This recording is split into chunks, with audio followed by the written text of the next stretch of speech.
like, I understand what you're talking about, the dynamics that you're talking about, but, you know, taking action based on those dynamics is a ball game that I don't think we've quite touched yet.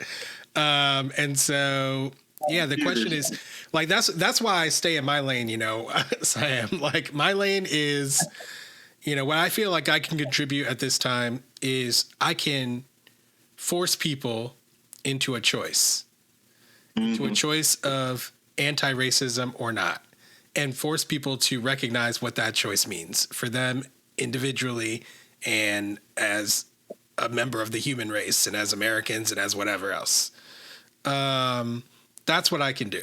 Okay. And I can make sure that people understand the choice and I can force them to stick by it, whatever it is.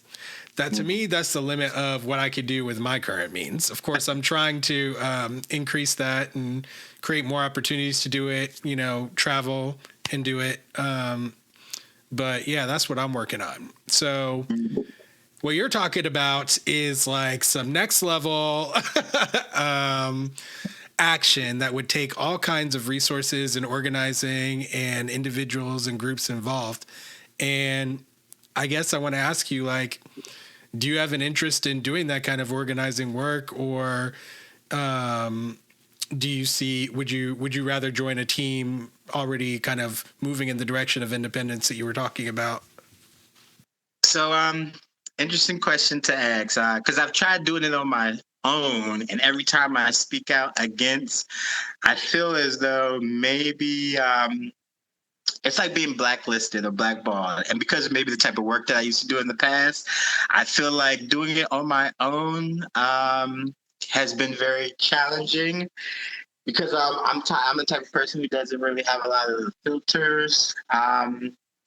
And so I've tried, part of my travel was, there were two things that I was doing. One of the things I had noticed early was how globalized that we were becoming, because I think my first job was in like a government contracting world, and I could see the different people from different countries that were working. And I had realized that, oh, these people from different countries, I need to start better understanding who they are, how they operate, how they function, so that I can better adjust into a globalized society and a system. And so that was working within the system.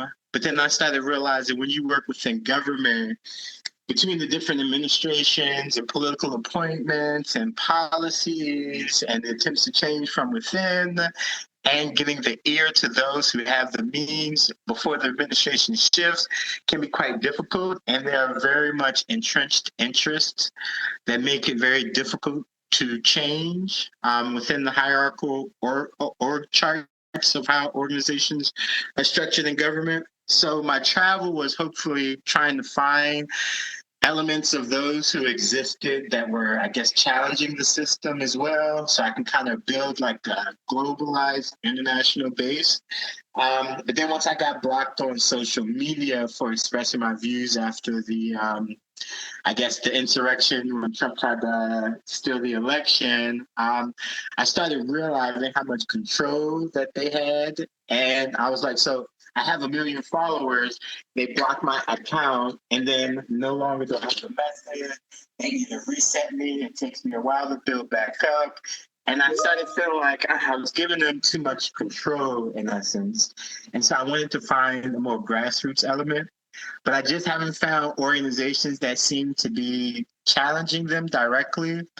Because I guess because the way I see things, because everything to me becomes like a system, like various countries or continents, political systems and structures and class and hierarchies, but there are very similar aspects to it.